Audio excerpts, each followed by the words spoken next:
Lesson 4 managing companies. इस chapter में हम कंपनी मेन्यू जो कि बिजी में प्रोवाइड किया जाता है उसके बारे में डिस्कस करेंगे। बिजी में काम करने के लिए सबसे पहले आपको एक कंपनी क्रिएट करना ज़रूरी होता है बिजी सॉफ्टवेयर में। तो इस चैप्टर में हम यही देखेंगे कैसे आप बिजी में कंपनी क्रिएट करके उस पर वर्क करना स्टार्ट कर सकते हैं, उस कंपनी में कुछ मॉडिफिकेशंस कर सकते हैं, बैकअप ले सकते हैं डेटा का, या फिर आप पाथ बता सकते हैं कि उस कंपनी में जो भी आप वर्क करें हैं वो किस फोल्डर में, आपके कंप्यूटर पे कहाँ पे वो डेटा सारा सेव होगा। तो इसके लिए सबसे पहले आप देख सकते हैं डेस्कटॉप पे हम बिजी आइकन को डबल क्लिक करते हैं बिजी एप्लीकेशन को रन करने के लिए। बिजी को रन करते ही देखिए एक मैसेज आया, a valid security device has been found, program will start in single user mode basic edition. ये सारी जो इन्फॉर्मेशन है बिजी ने रीड करी है डोंगल से, या फिर यदि आपके पास सॉफ्ट लॉक सिक्योरिटी डिवाइस है तो जो फाइल आपने रखी हुई है उससे सारी इन्फॉर्मेशन रीड हुई कि कौन से मॉडल में, कौन से वर्जन में जो है बिजी रन होगा। यदि वैलिड सिक्योरिटी डिवाइस नहीं मिलता, सिक्योरिटी चेक नहीं होती, तो प्रोग्राम डेमो मोड में स्टार्ट हो जाता। इसके बाद बिजी ने सबसे पहले एक मैसेज शो किया कि you seem to be new to Busy, तो आप हमारे ट्रेनिंग या हेल्प वीडियोस व्यू करना चाहेंगे। ट्रेनिंग एंड हेल्प वीडियोस के अंदर काफ़ी वीडियोस हमने प्रोवाइड करे हैं जो कि आपको ईज करेगा बिजी में वर्क स्टार्ट करने के लिए, कि अलग अलग वीडियोस देख सकते हैं कि कैसे आप कंपनी क्रिएट कर सकते हैं, बिजी में काम कर सकते हैं, ट्रांजैक्शंस कैसे एंटर कर सकते हैं। तो हर एक चीज़ पे वीडियो प्रोवाइड करा गया है। क्लिक करके लिंक पे आप यूट्यूब पे वो वीडियोस व्यू कर सकते हैं। इसके बाद हमने ओपन कंपनी मेन्यू ऑप्शन पे क्लिक किया तो देखिए बिजी ने शो किया कि अभी कोई भी कंपनी नहीं है जिसमें आप वर्क कर सकते हैं। क्यों? क्योंकि हमने अभी तक कोई कंपनी क्रिएट ही नहीं करी है। तो हमारा सबसे पहला स्टेप होगा कंपनी क्रिएट करना बिजी में। इसके लिए हम कंपनी मेन्यू के अंदर ही क्रिएट कंपनी ऑप्शन में जाएंगे। सबसे पहले कंपनी का नेम बताया, वही ऑटोमेटिकली पिक होके प्रिंट नेम में आ गया। आप चाहें तो उसे चेंज कर सकते हैं। नेम और प्रिंट नेम में ये डिफरेंस है कि दो कंपनीज का सेम नेम नहीं हो सकता, लेकिन सेम प्रिंट नेम हो सकता है। फॉर एग्जाम्पल, यदि आपको हैबिट है कि आप अपने हर साल कंपनी का जो नेम है, जब जो सॉफ्टवेयर में आप जिस तरीके से मेंटेन करते हैं, तो आगे फाइनेंशियल ईयर अपेंड कर देते हैं। इस केस में आप कभी नहीं चाहेंगे कि जो रिपोर्ट्स आपकी प्रिंट हो रही हैं उस पर वो फाइनेंशियल ईयर भी प्रिंट हो। तो आप प्रिंट नेम जो है अपनी कंपनी का नेम एज इट इज दे सकते हैं, एंड जो नेम है उसमें आप फाइनेंशियल ईयर भी चाहें तो अपेंड कर सकते हैं। प्रिंट नेम किन्हीं दो कंपनीज का सेम हो सकता है, लेकिन नेम जो है हमेशा यूनिक होगा। यानी कि अगर आप और किसी में कंपनी क्रिएट करते हैं तो जो नेम आपने यहाँ पे स्पेसिफाई किया उस नेम से कोई और कंपनी क्रिएट नहीं कर सकते। हाँ, सेम प्रिंट नेम उस कंपनी में जरूर दे सकते हैं। शॉर्ट नेम कोई बताना चाहते हैं वो बताएंगे। कंट्री सिलेक्ट करेंगे, किस कंट्री में जो है आप बिजनेस करते हैं वो आप यहाँ पे सिलेक्ट करेंगे। जैसे हमने यहाँ यूएई सिलेक्ट किया, एंड यूएई की केस में हमने एमिरेट्स बताया, दुबई। इसके बाद फाइनेंशियल ईयर बिगनिंग फ्रॉम, कि किस ईयर में जो है आप रिकॉर्ड स्टार्ट कर रहे हैं। And books commencing from, books commencing from का मतलब है कि किस डेट से आपने बिजनेस ऑपरेशन स्टार्ट की हैं। फाइनेंशियल ईयर बिगनिंग फ्रॉम हमेशा ही first date of financial year होगी आपकी। जैसे लेटेस्ट से दुबई में 1 जनवरी से फाइनेंशियल ईयर स्टार्ट होता है, तो हमने 1 जनवरी 2019 बताया। बुक्स कमेंसिंग फ्रॉम डेट कोई भी लेटर ऑन डेट हो सकती है। सपोज आपने 1 फरवरी से बिजनेस ऑपरेशन स्टार्ट किए हैं तो वो आप यहाँ पे 1 फरवरी बता सकते हैं। उसके बाद एड्रेस बताएंगे अपनी कंपनी का। एड्रेस के लिए 4 लाइंस प्रोवाइड करी गई हैं। IT pan, ward, telephone number, fax, email ID, ये सारी डिटेल्स अपनी कंपनी की स्पेसिफाई करेंगे। करेंसी से जुड़ी डिटेल्स बताएंगे, करेंसी सिंबल, करेंसी स्ट्रिंग, दिरहम यहाँ पे हमने लिया है, ये डिटेल्स आप बताएंगे। उसके बाद वैट या GST आपको कंपनी में चाहिए या नहीं, हमने ये स्पेसिफाई किया। और टैक्स टाइप हमने सिलेक्ट किया वैट। दुबई में वैट प्रेवलेंट है तो हमने वैट सिलेक्ट किया। एडिशनल टैक्स सरचार्ज यदि ज़रूरत है तो आप यहाँ पे ये स्पेसिफाई कर सकते हैं। TRN बताएंगे। उसके बाद है default tax rate 1 and default tax rate 2। यदि आप इनको 0 छोड़ते हैं तो जितने भी वैट रेट्स हैं उन सब के लिए बिजी में मास्टर्स क्रिएट हो जाएंगे। लेकिन यदि आपकी कंट्री में कुछ एक फिक्स टैक्स रेट है, लेटेस्ट से 5% ही टैक्स जो है आइटम्स जो है उस पर टैक्सेबल होती हैं, तो आप डिफ़ॉल्ट टैक्स रेट में बता सकते हैं। उन्हीं टैक्सेशन रेट्स के लिए जो है हमारे मास्टर्स, जैसे bill sundry, sale type, purchase type, ये हम आगे डिस्कस भी करेंगे आगे चैप्टर्स में। तो आप 2 अगर टैक्स रेट बताते हैं तो उन्हीं 2 टैक्स रेट्स के लिए आपके bill sundry master, cell purchase type master create हो जाएंगे।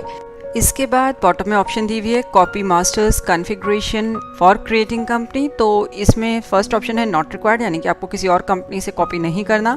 Then copy masters and configuration, यानी कि आप सिर्फ किसी और कंपनी में जो मास्टर्स क्रिएट किए हैं या जो कॉन्फ़िगरेशन सेट करी है वो कॉपी करना चाहते हैं। And copy masters configuration end user, यानी कि मास्टर्स कॉन्फ़िगरेशन प्लस यूज़र्स जो आपने उस कंपनी में क्रिएट करें वो सब आप कॉपी करना चाहते हैं। तो आप अकॉर्डिंगली ऑप्शन सेलेक्ट कर सकते हैं।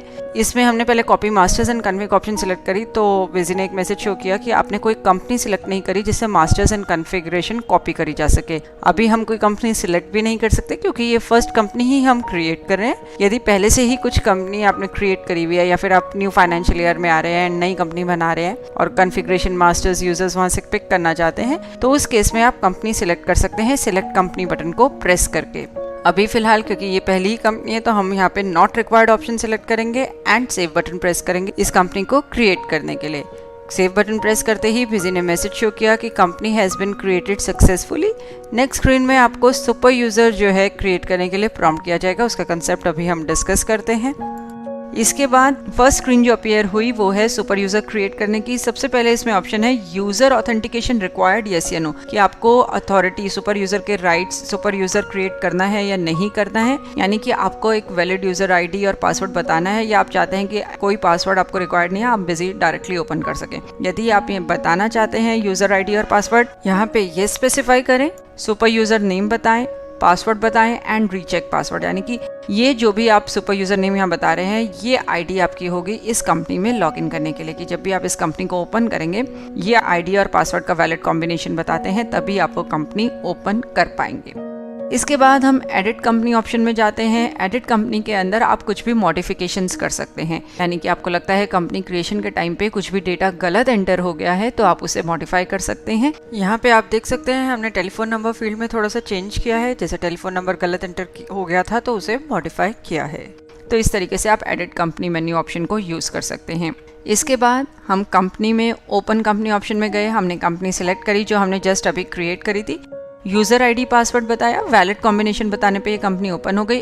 अब आप देख सकते हैं एडमिनिस्ट्रेशन, ट्रांजैक्शंस, डिस्प्ले, जितने भी मेन्यूज़ हैं बिजी में वो सारे एक्टिव हो गए। कंपनी ओपन होने से पहले ये सारे मेन्यूज़ जो हैं डीएक्टिवेटेड थे, क्योंकि जब तक कंपनी ओपन नहीं होगी ये मेन्यूज़ आपके एक्टिवेट नहीं होंगे। तो कंपनी वंस आपने ओपन कर ली तो अब आप अपना कंपनी में सारा वर्क कर सकते हैं। इसके बाद हम बैकअप डेटा का ऑप्शन में जाएंगे, जिसमें कि हम डेटा का बैकअप लेना बताएंगे। इट इज़ रिकमेंडेड कि टाइम टू टाइम जो भी आपने कंपनी क्रिएट करी है उसका डेटा बैकअप कॉपी बनाते रहिए। इन केस कोई प्रॉब्लम हो तो आप बैकअप से डेटा को रीस्टोर कर सकते हैं।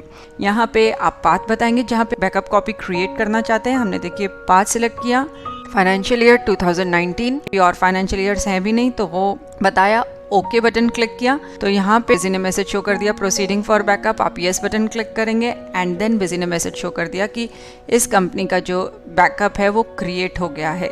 इसके बाद हम डेटा रीस्टोर करने के बारे में जानते हैं, यानी कि इन एनी केस कभी आपके डेटा में कुछ प्रॉब्लम होती है तो लास्ट जो भी आपने बैकअप कॉपी बनाई होगी उससे आप अपना डेटा रीस्टोर करना चाहते हैं तो आप रीस्टोर डेटा ऑप्शन को यूज़ कर सकते हैं। यहाँ पे आप पाथ फॉर रिस्टोरेशन बताएंगे, यानी कि जिस पाथ पे अभी हमने बैकअप लिया है डेटा का वो पाथ हमने यहाँ स्पेसिफाई करा। बिजी ने पूछा कि इस पाथ पे जहाँ पे भी आप डेटा कॉपी करें इस पाथ पे ऑलरेडी एक कंपनी पड़ी है इस नाम से, क्या आप उसे ओवरराइट करना चाहते हैं? यदि आप ओवरराइट करना चाहते हैं तो येस बटन प्रेस करिए, अदरवाइज आप उसकी जगह न्यू कंपनी क्रिएट करना चाहते हैं तो नो बटन प्रेस करेंगे।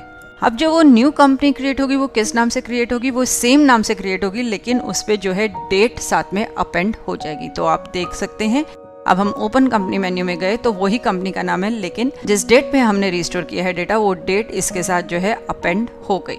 अब हम डिलीट कंपनी ऑप्शन के बारे में जानते हैं। यदि इन एनी केस आप कंपनी को डिलीट करना चाहते हैं तो आप डिलीट कंपनी ऑप्शन को यूज़ कर सकते हैं।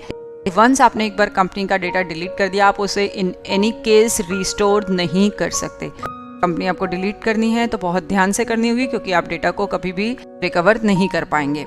डिलीट कंपनी ऑप्शन में गए, हमने कंपनी सिलेक्ट करी जिसे डिलीट करना है। किसी ने पूछा सिंगल फाइनेंशियल ईयर या सभी फाइनेंशियल ईयर। अभी एक ही फाइनेंशियल ईयर है इस कंपनी में और फाइनेंशियल ईयर अभी हमने क्रिएट नहीं करे। धीरे धीरे आगे चैप्टर्स में वो भी कंसेप्ट हम डिस्कस करेंगे।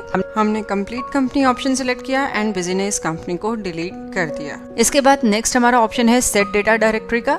Set data directory option use करके आप डेटा का पाथ स्पेसिफाई कर सकते हैं, जहाँ पे कि जो आपने कंपनी क्रिएट करी है उसका डेटा स्टोर होगा, वो कंपनी उस पाथ पे रहेगी जो फोल्डर आप स्पेसिफाई करेंगे। हमने यहाँ पे बाय डिफ़ॉल्ट ये जो है सी बिजिवेंट डेटा एक फोल्डर क्रिएट होता है, उसमें कंपनी क्रिएट होती है। यदि इन एनी केस आप उसे चेंज करना चाहते हैं तो आप इस ऑप्शन को यूज़ करके चेंज कर सकते हैं। हमने डी बिजी डेटा ये एक फोल्डर स्पेसिफाई किया, यहाँ पे अब हमारा सारा डेटा स्टोर होगा। बॉटम में यहाँ पे एक ऑप्शन आ रही है above information is valid for current session only. यदि आप इस ऑप्शन को एनेबल करते हैं तो जो आप वर्क कर रहे हैं, यानी कि वंस आपने बिजी में लॉगिन किया तो अभी जब तक कि आप लॉग आउट नहीं करते, बिजी को एग्जिट नहीं करते, तब तक जो है बाय डिफॉल्ट ये डेटा डायरेक्टरी लेगी। नेक्स्ट टाइम जब आप बिजी को ओपन करते हैं तो सी बिजी विन डेटा, जो हमारी डिफॉल्ट डेटा डायरेक्टरी है, वो ही आ जाएगी। यदि आप इस ऑप्शन को डिसेबल करते हैं तो परमानेंटली जो ये पाथ आपने बताया है यहीं पे आपका सारा वर्क रहेगा, यही डेटा डायरेक्टरी सेट रहेगी। ये हमारा सेट डेटा डायरेक्टरी का ऑप्शन। इसके बाद हम ट्रेनिंग हेल्प वीडियोस मेन्यूज को डिस्कस करते हैं। इस मेन्यू पे क्लिक करके आप जितने भी बिजी के हेल्प वीडियोस हैं, ट्रेनिंग वीडियोस हैं, वो व्यू कर सकते हैं। देखिए यहाँ पे एक बटन प्रोवाइड किया गया है वॉच नाउ का। वॉच नाउ बटन पे क्लिक करते ही ये आपको एक मैसेज शो करेगा कि वीडियोस आप हिंदी में व्यू करना चाहते हैं या इंग्लिश लैंग्वेज में। अभी 2 लैंग्वेजेस में ये video available. Subscribe to our channel and hit the bell icon for daily updates. And don't forget to like, comment and share.